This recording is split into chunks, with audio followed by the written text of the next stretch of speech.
Hi, I am Michael Buckhoff from BetterTOEFLScores.com.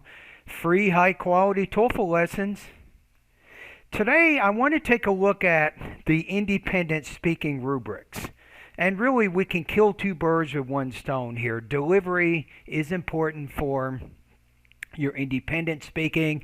It's important for your integrated speaking, right? So many of you watching this video, you want to be what's called highly intelligible. You want to make it very easy for other people to understand what you're saying, right? Now, if you're not highly intelligible, it might be because of a problem with pacing. So if you get a score of 3 or 23 or 24 points out of 30, it is very likely that you have some problems with pacing. And that's what I want to talk about in this video. What is TOEFL pacing? What do the IBT rubrics mean when it says minor difficulties with pacing? So what exactly does TOEFL pacing mean, or what does pacing mean when we are speaking? And how do we have good pacing? Right? Are there any tips? Is there anything that we can practice that can help us improve our pacing? That's the purpose of this video. Pacing refers to the number of pauses and hesitations during your TOEFL speaking tasks. Remember, you have SpeechRadar, ETS's artificial intelligence scoring engine that will listen to your speaking. So the more pauses you have, especially unnatural pauses per minute, right, the lower your score is going to be. And the more difficult it is for the IBT human rater to understand what you're saying, the lower your score will be. So it stands to reason that you want to have good pacing. It means you don't want a lot of pauses and a lot of hesitations when you speak. What is an example of bad pacing? Let's say that you're doing the integrated task number 3. You have reading, listening, speaking, academic, right? So here's a sentence, right? You can see it right here. So if this will be what I call bad pacing.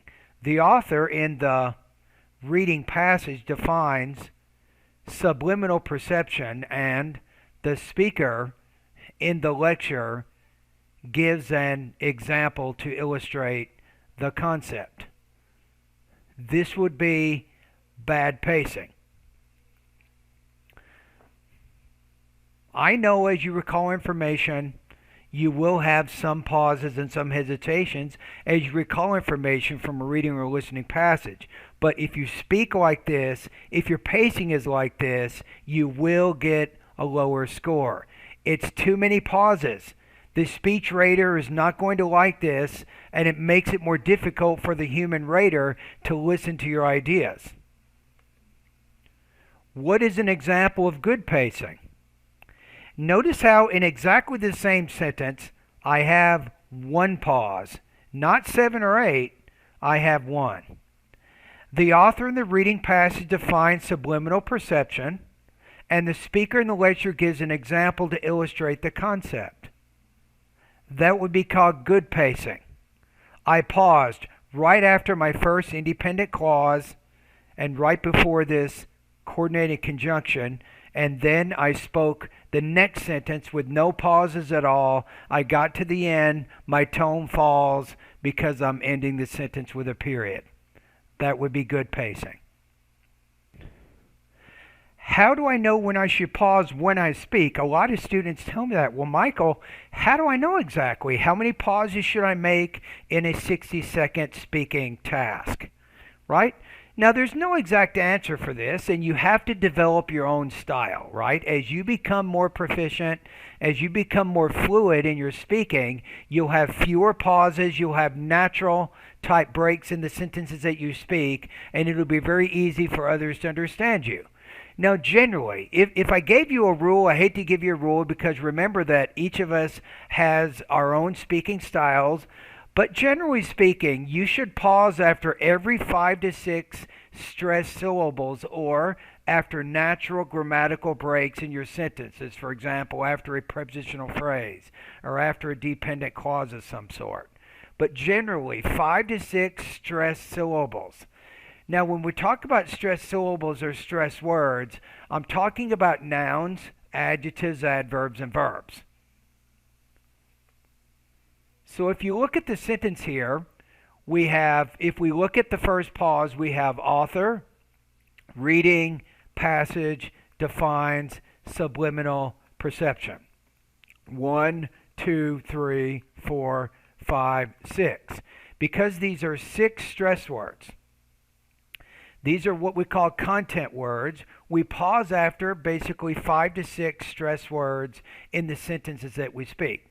Now, if you look at the next one, we have speaker, lecture, gives, example, illustrate, concept. So we got 1, 2, 3, 4, 5, 6 again. So 6 is pretty much the limit. I think after 5 to 6 stress words, you should have a pause when you're speaking. And that's going to make you seem natural. You're going to sound more like a native speaker. Now, being able to do this is not easy. It's hard. What makes it really hard, it's these grammatical words, these words like the, in the, you have and, the, in, the, and to, and then the again. We call these function words. These words you do not want to pause after a function word. That is not good pacing. That's a big problem. The, author, in, the reading passage, defines. If you're pausing after these function words, that is really going to hurt your pacing big time. In fact, these function words, they need to be blended within the thought group without a lot of emphasis. So I say, the author, notice, the author in the reading passage defines subliminal perception, and the speaker in the lecture gives an example to illustrate the concept. So if you notice, I'm really not putting a lot of stress on those function words. Function words are defined as grammatical words, words which do not carry a lot of meaning, and they don't carry a lot of stress. Finally, how do I improve my pacing? And first of all, you will not improve your pacing by simply retaking the TOEFL exam, hoping you will get a higher score. That's not going to do it. That will not do it. But there are some things that you can do that can improve your pacing. And once you've done these things and you feel more confident in your speaking, right, then maybe you register to retake the TOEFL exam. But do not retake the test until you have solved your pacing issues. Okay, there's really 3 things that you can do here that can be very helpful for your pacing. Number 1, increase your listening exposure. Get as much listening practice as you can. This is absolutely important. That means listen to news, documentary, history, and science programs. As you listen to these programs, pay attention to the speakers and pay attention to when they pause. Pay attention to the tone they use when they pause. Number 2, speak a lot of natural English with native speakers. Right? The more you speak, the more comfortable you will be with your pacing, and you will become more and more natural with your pacing. But you have to speak a lot of English in order to make a lot of mistakes, and then you improve from those mistakes. Number 3, write your speaking responses. I know this sounds crazy, but do this. When you're doing speaking practice, write your speaking response. Create a script. Identify the pauses. Remember my rule. Pause after 5 or 6 stressed words or stressed syllables. Then record yourself reading the script while making the appropriate pauses. Right? Practice it over and over and over. Make sure your pacing is good. If your pacing is good in the script you're reading, eventually your pacing will be more natural without having to write the script. But that's also very good. And of course, maybe one more idea is do speaking practice without writing the script and see how natural you can get it. And it's usually a good idea to have a TOEFL speaking mentor like myself or somebody else who can give you feedback on your pacing to make sure that you're not making too many unnecessary pauses. We can tell you if your speaking is natural. We can tell you if it's fluid.